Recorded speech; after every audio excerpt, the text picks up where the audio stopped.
Welcome to ఉద్యోగ అన్వేషణ channel. 20th ఫిబ్రవరి 2024 editorial చూద్దాము. నూతన విద్యా విధానం ముందున్న సవాళ్ళు. ఇవి చాలా ఇంపార్టెంట్ విద్యా విధానాల గురించి. చాలా కాంపిటేటివ్ ఎగ్జామ్లో అడిగారు. ఇది గ్రూప్ 1లో కూడా అడగడం జరిగింది. అదేవిధంగా మనకు ఎస్ఏ టైప్ ఆన్సర్స్ రాయడంలో కూడా ఎంతో హెల్ప్ అవుతుంది. చూద్దాం ఏమేమి సవాళ్ళు ఉన్నాయి ఏంటి అనేది చూద్దాము.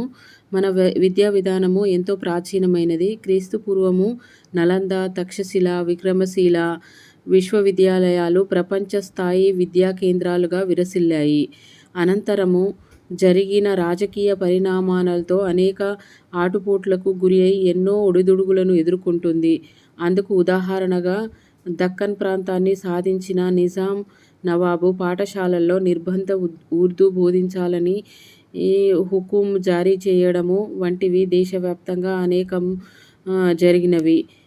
దేశాన్ని బ్రిటిష్ వారు హస్తగతం చేసుకున్నాక 1935లో లార్డ్ మెకాలే, 1934లో లార్డ్ మెకాలే మన దేశంలో పర్యటించి ఇక్కడ అమలవుతున్న విద్యా విధానాన్ని పరిశీలించి 1935 ఫిబ్రవరి 2వ మెకాలే మినిట్స్ అనే ప్రతిపాదన పత్రాన్ని సమర్పించాడు. తద్వారా దేశంలో ఆంగ్ల విద్యా విధానంను అంటే 1935 ఫిబ్రవరి 2వ ఆంగ్ల విద్యా విధానాన్ని ప్రవేశపెట్టబడింది. అలాగే వుడ్స్ నివేదిక ప్రకారంగా మద్రాసు, కలకత్తా, బొంబాయి వంటి నగరాల్లో 1857లో తొలిసారిగా విశ్వవిద్యాలయాలు నెలకొల్పబడినవి. పాశ్చాత్య విద్యా విధానాన్ని చదువుతూనే పరాయి పాలకులకు వ్యతిరేకంగా మన దేశపు మేధావి వర్గము సమాంతరంగా ఉద్యమం నడిపిన విషయం తెలిసిందే.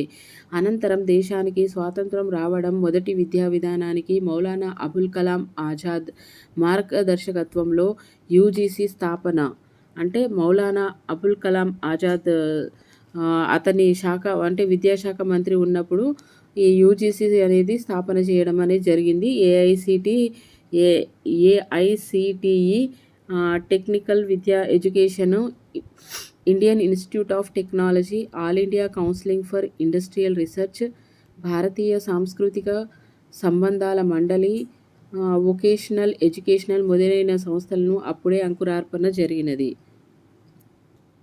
జాతీయ విద్యా విధానాల క్రమము. దేశానికి స్వాతంత్రం సిద్ధించిన 7 దశాబ్దాల కాలంలో పిల్లల భవిష్యత్తును అలాగే దేశానికి ఉపయోగపడే విధంగా డజనుకు పైగా విద్యా కమిటీలు, కమిషన్లు ఏర్పాటు చేసుకొని వాటి సిఫారసులకు అనుగుణంగా విద్యా విధానములను దేశ కాలమాన పరిమితులను అనుగుణంగా మార్చుకున్నాము. చివరిగా మాజీ ప్రధాని రాజీవ్ గాంధీ హయాంలో ఏర్పాటు చేసిన జాతీయ విద్యా విధానము ఎన్ఈపీ 1986 ఫలితంగా కొత్త విద్యా విధానాన్ని రూపుదిద్దుకోబడింది.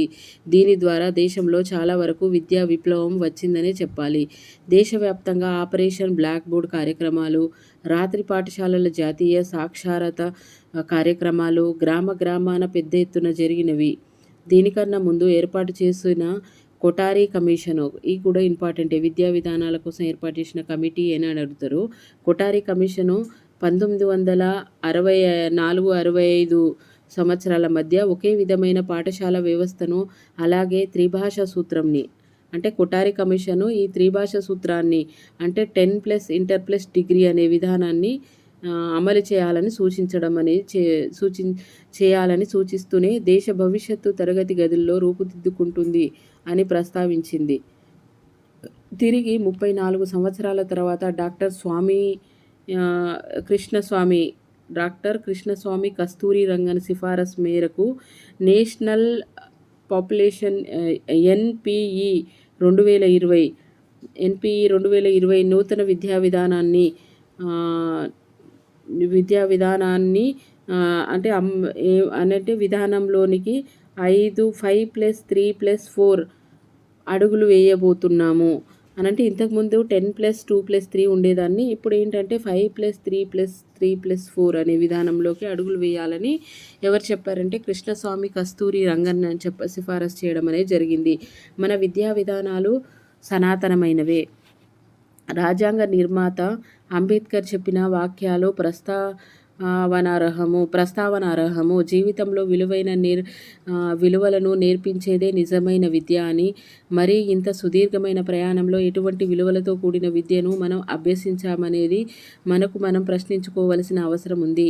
స్వాతంత్రం సిద్ధించిన నాటి నుంచి నేటి వరకు స్వయం సమృద్ధిని, సాంకేతిక పరిజ్ఞానాన్ని చాలా వరకు అందిపుచ్చుకున్నాము.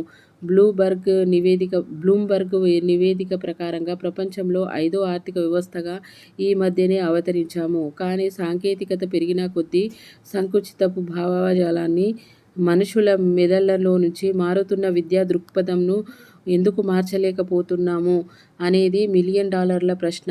మన దేశపు విద్యా విధానాలు సనాతనమైనవి. భిన్నత్వంలో ఏకత్వం అనే గొడుగు కింద వసుధైక కుటుంబం వలె లౌకికమైన వ్యవస్థను, బలమైన ప్రజాస్వామిక సూత్రాలను ఏర్పాటు చేసుకొని మనుగడ కొనసాగిస్తున్నాము. కానీ అక్షరాస్యత శాతం పెరిగిన కొద్దీ కులము, మతము లేదా హింస, అవినీతి, వ్యక్తిగత స్వార్థము, సామాజిక అసమానతలు, స్త్రీ పురుష వివక్ష ఇంకా కొనసాగటము పాలకుల వైఫల్యమా, విద్యా విధానాల వైఫల్యమా?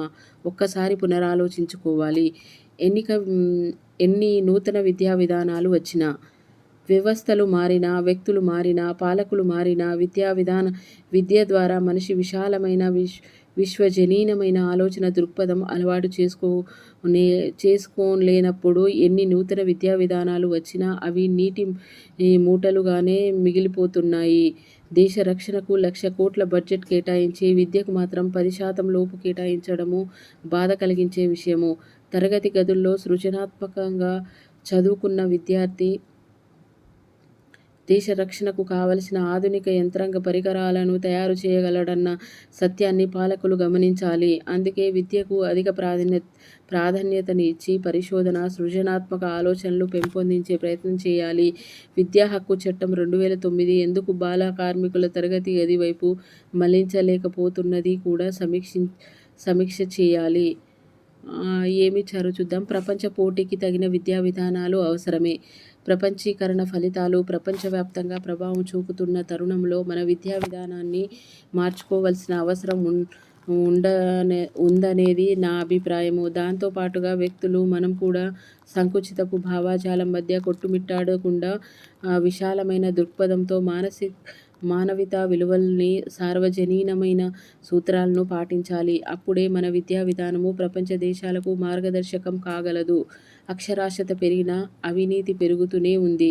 2011 జనాభా లెక్కల ప్రకారంగా మన అక్షరాస్యత 2011 లెక్కలే ఇప్పటికీ ఉన్నాయి కాబట్టి 74.04. ప్రస్తుత గణాంకాల ప్రకారంగా సుమారుగా 85% పైగా ఉండవచ్చనేది పరిశోధకుల అభిప్రాయము. అవినీతి నిరోధక సూచీలో 2022 ప్రకారంగా మన దేశపు ర్యాంకు 86. అవినీతి సూచీలో మన దేశపు ర్యాంక్ ఎంత అంటే 86. ఇది 2022 ప్రకారంగా.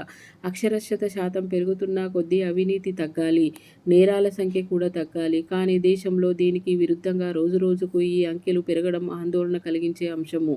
లోపం ఎక్కడున్నది అనేది మనకు మనమే తర్కించుకోవాలి. ఇదండి విద్యా విధానాల గురించి ఇచ్చింది. చూద్దాము నెక్స్ట్ ఆర్టికల్. లిథియం పోటీలో భారత్. తెల్ల బంగారంగా పేరొందిన లిథియం లోహము ఆధునిక పరికరాలకు మూలాధారము. ఎలక్ట్రిక్ వాహనాల బ్యాటరీలు, సెల్ఫోన్లు, కంప్యూటర్ తదితర ఉపకరణలకు ఇదే కీలకము. అరుదైన తేలికైన ఈ లోహాన్ని ఇంధన, రక్షణ, విమాన, అంతరిక్ష రంగాల్లోనూ విరివిగా వాడుతున్నారు. లిథియం ఉత్పత్తుల కోసం ప్రపంచ దేశాల మధ్య తీవ్ర పోటీ నెలకొంది. ఇప్పుడు ఈ పోటీలోకి భారత్ ప్రవేశించింది. నేడు అతిపెద్ద లిథియము ఎగుమతిదారు ఆస్ట్రేలియా. అతిపెద్ద ఎగుమతి మరియు లిథియం ఎగుమతి ఉన్న దేశము ఆస్ట్రేలియా. అత్యధికంగా దిగుమతి చేసుకుంటున్నది చైనా. అత్యధికంగా దిగుమతి చేసుకునే దేశము. లిథియం అయాన్ బ్యాటరీల తయారీలో చైనాదే అగ్రస్థానము. 2023 చివరి నాటికి ప్రపంచం అత్యధికంగా ఎలక్ట్రానిక్ వాహనాల తయారుదారు హోదాను అమెరికన్ కంపెనీ టెస్లా నుంచి BYD అనే చైనా కంపెనీ చేజిక్కించుకుంది. భారత్ కూడా తమకు కావలసిన లిథియం బ్యాటరీలలో సగానికి పైగా చైనా నుంచే దిగుమతి చేసుకుంటుంది. ఇలాంటి పరిస్థితి నుండి బయటపడడానికి భారత్ మొట్టమొదటిసారిగా గుజరాత్లోని వడోదర లిథియం అయాన్ బ్యాటరీని కర్మాగారాన్ని నెలకొల్పుతున్నారు. నిక్షేపాల అన్వేషణ. ప్రపంచంలో 2022 నాటికి 9.8 కోట్ల టన్నుల లిథియం నిక్షేపాలను కనుగొన్నారు. వీటిలో సగానికి పైగా దక్షిణ అమెరికా ఖండంలోని అర్జెంటీనా, బొలీవియా, చిలీ దేశాల్లో కేంద్రీకృతమై ఉన్నాయి. ఈ 3 దేశాలు ఏ దేశాలు అంటే అర్జెంటీనా, బొలీవియా, చిలీ అమెరికా ఖండంలో ఉన్న ఈ దేశాల్లో కేంద్రీకృతమై ఉన్నాయి. సగానికి పైగా ఉన్నాయి ఇక్కడ లిథియం నిక్షేపాలు అనేవి. ఈ 3 దేశాల్లో ఉన్నాయి.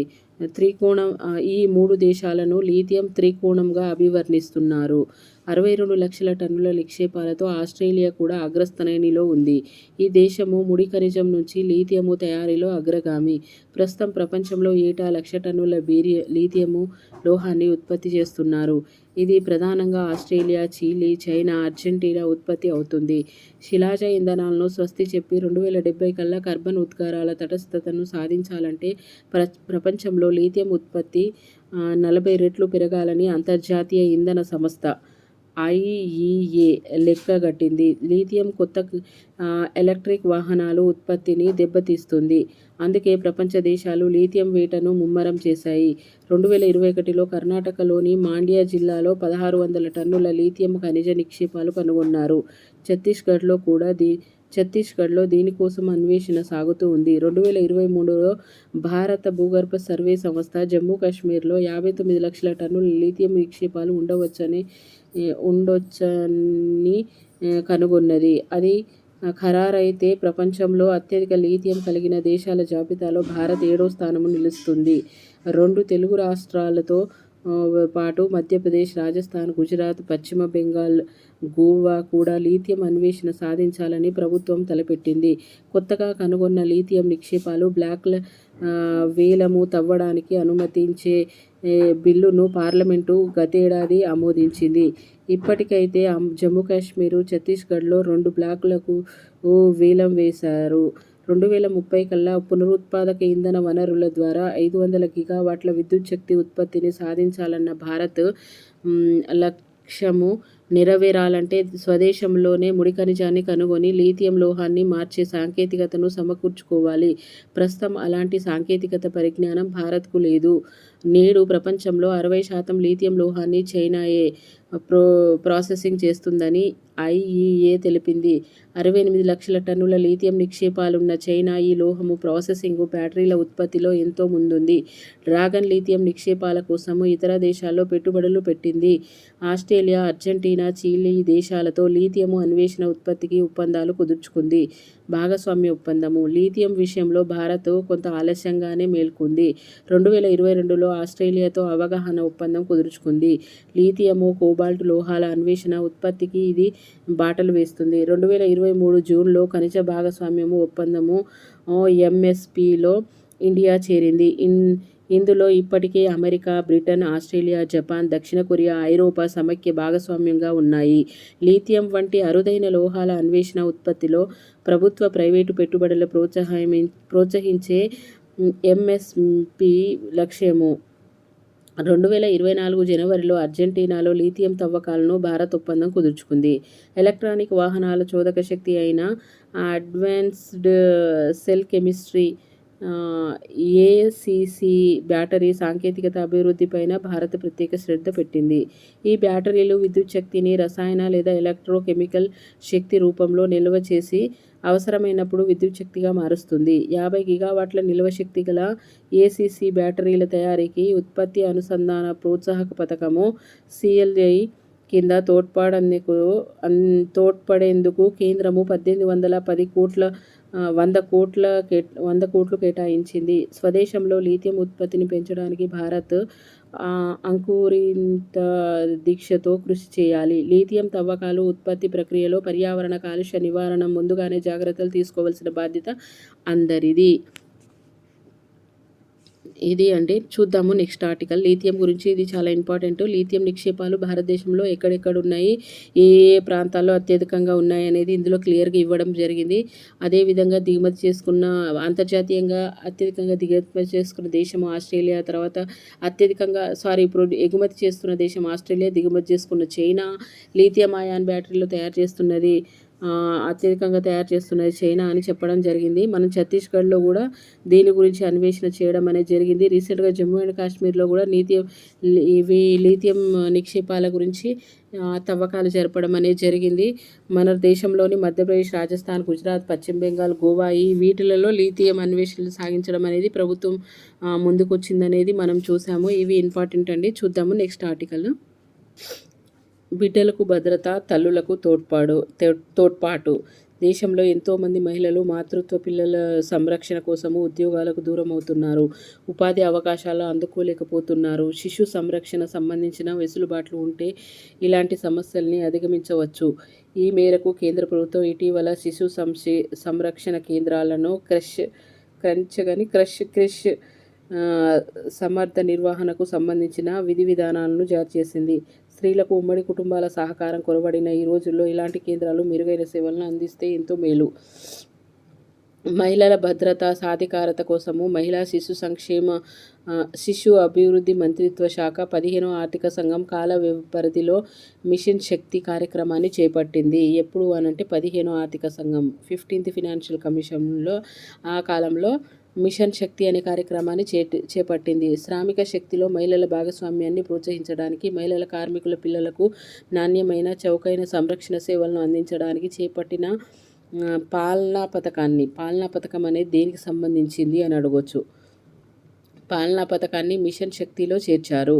ఈ పథకం కింద 2023 మే నాటికి దేశవ్యాప్తంగా పనిచేస్తున్న శిశు సంరక్షణ కేంద్రాలు, క్రష్లను సంఖ్య 2688 లబ్ధిదారుల సంఖ్య 57,128 అని మహిళా శిశు సంక్షేమ శాఖ మంత్రి స్మృతి ఇరానీ గారు రాజ్యసభలో వెల్లడించారు. పనిచేసిన పిల్లలకు నాణ్యమైన శిశు సంరక్షణ సౌకర్యాల కల్పన ద్వారా పిల్లల పోషకాహారము, ఆరోగ్యము, అభివృద్ధికి సురక్షితమైన వాతావరణాన్ని కల్పించడం, తద్వారా ఎక్కువ మంది మహిళల ఉద్యోగాలు చేసేలాగా ప్రోత్సహించడము ఈ పథకం ప్రధాన లక్ష్యము. ఎన్నో సవాళ్లు. దేశంలో పనిచేసే నిరుపేద మాతృమూర్తుల పిల్లల కోసము శిశు సంరక్షణ కేంద్రాలు నిర్వహించడానికి చేస్తున్న వ్యయంతో పాటు క్రియాశీలకంగా పనిచేసే క్రష్ల సంఖ్య కూడా తగ్గిపోతున్నట్లుగా ఆరోపణలున్నాయి. శ్రామిక ఉపాధి మంత్రిత్వ శాఖ ఆధ్వర్యంలోని జాతీయ కార్మిక సంస్థ రూపొందించిన నివేదిక సైతము పలు సమస్యల్ని ప్రస్తావించింది. శిశు సంరక్షణ కేంద్రాలకు సరైన రవాణా సౌకర్యం కొరవడింది. ఖర్చుల కోసము అవసరమైన కేటాయింపులు లేవు. మహిళలు తమ కార్యాలయాల కోసము సుదీర్ఘ ప్రయాణం చేసేటప్పుడు బిడ్డను వెంట తీసుకెళ్లడము కష్టంగా ఉంటుంది. చిన్నారుల్ని కార్యాలయంలో కాకుండా పొరుగున ఉండే సంరక్షణ కేంద్రానికి పంపడానికి ఇష్టపడుతున్నారు. కార్యాలయంలోని కేంద్రము పనివేళలు, సామర్థ్యము తక్కువగా ఉండడము, నిర్ణీత పని సమయానికి పాటించడము, ఉద్యోగాల తరచూ అధిక సమయము పనిచేయాల్సి వచ్చినప్పుడు సంరక్షణ కేంద్రాలకు పనివేళలతో ఇబ్బందులు తలెత్తడము, సేవలో నాణ్యత కొరవడం వంటి పలు సవాళ్లను ఉన్నట్లుగా ఆ నివేదిక వివరించింది. ఇలాంటి పరిస్థితుల్లో శిశు సంరక్షణ కేంద్రాల నిర్వహణ కోసము కేంద్ర కార్మిక శాఖతో కలిసి మహిళా శిశు సంక్షేమ శాఖ ప్రత్యేక నిబంధనలు రూపొందించింది. వీటి ప్రకారంగా సంరక్షణ కేంద్రాల్లో సిబ్బందిగా మహిళలకు మాత్రమే నియమించుకోవాలి. అక్కడ పనిచేసే పర్యవేక్షకులకు, సహాయకుల నియామకంలో పోలీసు, వైద్య ధృవీకరణ పత్రాలు తప్పనిసరిగా. పర్యవేక్షకులకు, ఇంటర్మీడియట్ సహాయకులకు 10వ తరగతి కనీస విద్యార్హతలను నిర్దేశించాలి. చిన్నారుల సంరక్షణలో వీరికి కనీసము 2 ఏళ్ల అనుభవము, చైల్డ్ కేర్ నర్సింగ్ డిప్లొమా ఉండాలి. పిల్లలకు రక్షణ, ఆరోగ్య, పౌష్టికాహార, భద్రత, విద్యాబోధన సౌకర్యాలు కల్పించాలి. తగిన వసతి, గాలి, వెలుతురు వచ్చేలాగా సంరక్షణ కేంద్రంలో ఏర్పాటు ఉంచాలి. పిల్లల వైద్య రికార్డుల నిర్వహించాలి. చిన్నారుల హాజరు, సందర్శకుల వివరాలు, రిజిస్టర్లు నిర్వహించాలి. కేంద్రంలో సీసీ కెమెరాలు బిగించాలి. వాటి దృశ్యాలను తల్లిదండ్రులకు ఎప్పుడైనా వీక్షించే అవకాశం కల్పించాలి. కేంద్రాల సమాచారము స్థానిక పోలీసుల, శిశు సంక్షేమ అధికారులు, కార్మిక శాఖలకు అందుబాటులో ఉండాలి. నిర్వాహకుల తల్లిదండ్రులకు మధ్య తలెత్తే వివాదాలను ఆ కేంద్ర పాలనా కమిటీ పరిష్కరిస్తుంది. అవసరమైతే ప్రభుత్వం చర్యలు తీసుకుంటుంది. కమిటీలో సంరక్షణ కేంద్రము ప్రతినిధి, సూపర్వైజరు, కనీసము 3 చిన్నారుల తల్లిదండ్రులు ఉండాలి. అందరి బాధ్యత. భారత్లో మహిళలకు ఉపాధి అవకాశాలు పెంచితేనే దేశాభివృద్ధికి సాధ్యమని ఆక్స్ఫామ్ నివేదిక వెల్లడించింది. ఈ మేరకు మహిళలకు ఉపాధి అవకాశాలు కల్పించడంతోనే సరిపోదు, ఆ ఉద్యోగాలకు వారు నిలబెట్టుకునేలాగా కొనసాగించగలిగేలా తోడ్పాటును అందించాలి. దానికి కుటుంబాల సభ్యుల సహకారంతో పాటు ప్రభుత్వ తోడ్పాటు కూడా చాలా అవసరము. పిల్లల సంరక్షణ బాధ్యత తల్లిదే అనే భావన నుండి బయటపడాలి. ఆ బాధ్యత విషయంలో అందరూ అండగా నిలిస్తేనే మహిళలు, కుటుంబము, దేశాభివృద్ధికి పాటుపడతారు. పనిచేసే ప్రదేశాలు, కార్యాలయాల్లో సరైన శిశు సంక్షేమ కేంద్రాలు నిర్వహించడం కీలకము. దీనివల్ల మహిళలు తమ పిల్లలకు సంబంధించిన చింతనను వీడి ఉద్యోగాలు చేసుకోగలుగుతారు. ఈ మేరకు ప్రభుత్వము రూపొందించిన విధి విధానాలు పాటిస్తూ ప్రభుత్వ, ప్రైవేటు సంస్థలు శిశు సంక్షేమ కేంద్రాలకు గ్రామ స్థాయి నుంచి పట్టణాలు, నగరాల దాకా నడవగలిగితే ఎంతో మేలు కలుగుతుంది. కూలీ మొదలగు ఉన్నతోద్యోగం చేసే మహిళల దాకా అందరూ తమ పిల్లల కోసమే కష్టపడతారు. ఆ శ్రమలో తల్లిదండ్రులు కూడా పాలు పంచుకోగలిగితే కొంత భారము తగ్గుతుంది. దీనికి తగినట్లుగా తల్లిదండ్రులకు సైతము ప్రత్యేక సెలవులతో పాటు కార్యాలయంలో ఏర్పాటు చేసే సంరక్షణ కేంద్రాలకు వెళ్ళి పిల్లల్ని చూసుకోవడానికి అనుమతి ఇవ్వాలి. శిశు సంరక్షణ కేంద్రాలు ఏర్పాటు ద్వారా శ్రామిక మహిళా పిల్లల్లో పౌష్టికాహార లోపాన్ని తగ్గించుకోవచ్చు. శిశు సంరక్షణ కేంద్రాలు విరివిగా ఏర్పాటైతే వృత్తి ఉద్యోగాల్లోకి వచ్చే మహిళల సంఖ్య పెరుగుతుంది. తద్వారా వారి కుటుంబానికి ఆర్థికంగా మేలు కలుగుతుంది. ఈ రంగంలో మహిళలకు కొత్త ఉద్యోగ అవకాశాలు లభిస్తాయి. శ్రామిక శక్తిలో మహిళల భాగస్వామ్యం లేకుండా దేశాభివృద్ధికి జరగదు. అందుకని పిల్లల సంరక్షణలో మహిళలకు చేయూత అందించాల్సిన బాధ్యత అందరిపైన ఉంది. ఇది అండి మహిళలు బిడ్డలకు ఇవ్వాల్సిన, తల్లులకు ఇవ్వాల్సిన సహాయము. వాళ్ళ ఉద్యోగంలో సామర్థ్యంగా పనిచేయడానికి చేయాల్సిన తగు సహాయం గురించి ఇవ్వడం జరిగింది. చూద్దాం నెక్స్ట్ ఆర్టికల్.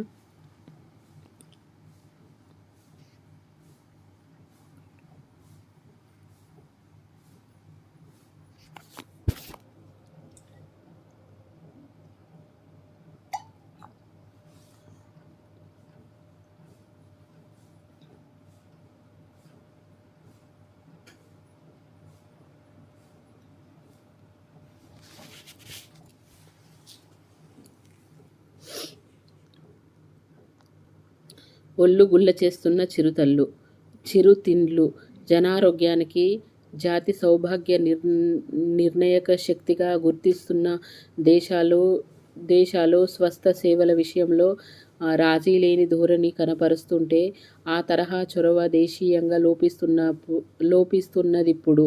ఇండియాలో ఏటా నమోదవుతున్న మరణాల్లో ఏకంగా 63% వాటా సాంక్రమికేతర వ్యాధుల పుణ్యమే. వేగంగా మారిపోతున్న ప్రజల ఆహార అలవాట్లు, జీవనశైలి సంబంధ రోగాలకు అంటుకట్టుతున్నాయని పిల్లల నుంచి పెద్దల దాకా కోట్ల మంది జంక్ ఫుడ్కు బానిసైపోతుండడం, మధుమేహము, అధిక రక్తపోటు, స్థూలకాయము, గుండె జబ్బుల వంటివి విజృంభిస్తున్నాయని ఎంతో కాలముగా వైద్య రంగ నిపుణులు మొత్తుకుంటున్నారు.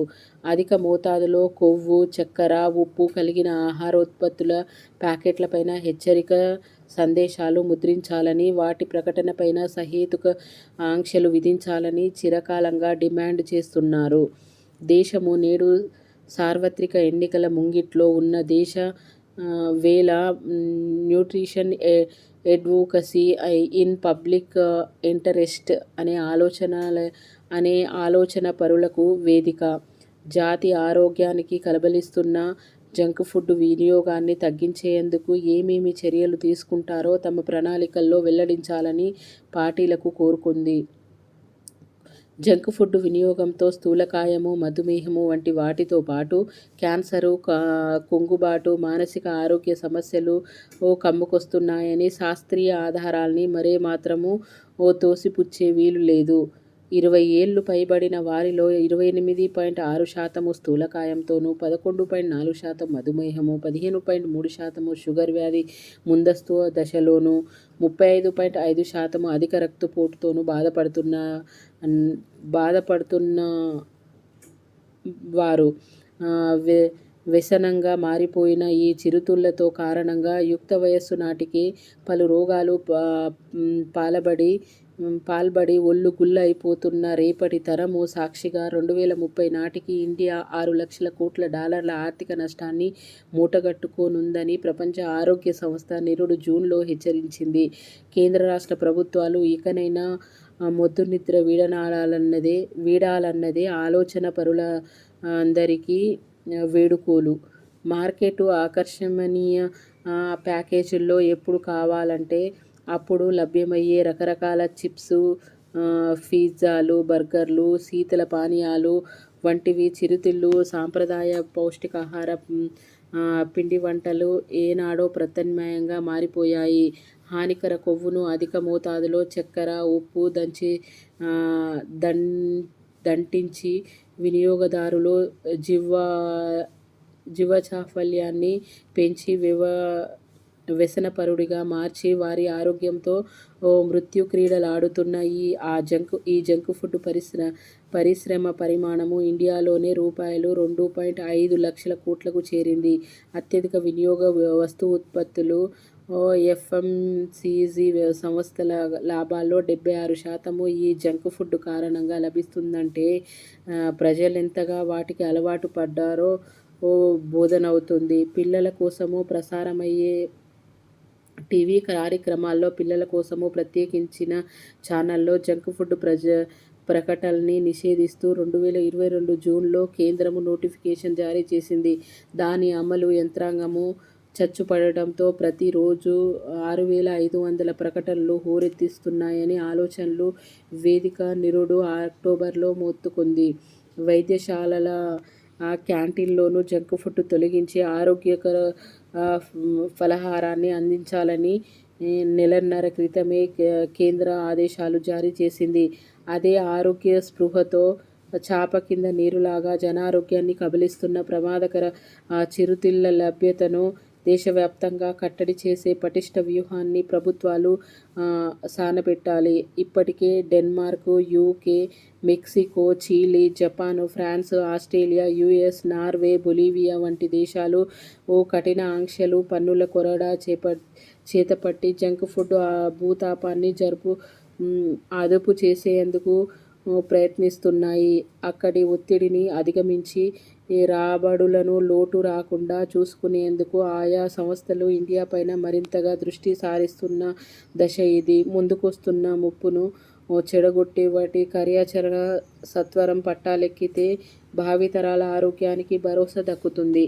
ఇవి అంటే చిరుతిళ్ళ గురించి ఆరోగ్యానికి ఏ విధమైన ప్రభావం ఉందనే దాని మీద ఈ ఆర్టికల్ ఇవ్వడం అనేది జరిగింది. ఇంపార్టెంట్ ఒకసారి మీరు ఈ ఆర్టికల్ని స్పీడ్గా 1.5x కానీ 2x కానీ పెట్టుకొని వినండి. తప్పకుండా మీకు ఉపయోగపడుతుంది. అదేవిధంగా కాంపిటేటివ్ ఎగ్జామ్కి ప్రిపేర్ అవుతున్న మీ మిత్రులకి ఈ ఎడిటోరియల్స్ని షేర్ చేయండి. మీకు నచ్చితే లైక్ చేయండి, సబ్స్క్రైబ్ చేయండి. Thank you. లైక్ చేయడం మర్చిపోకండి.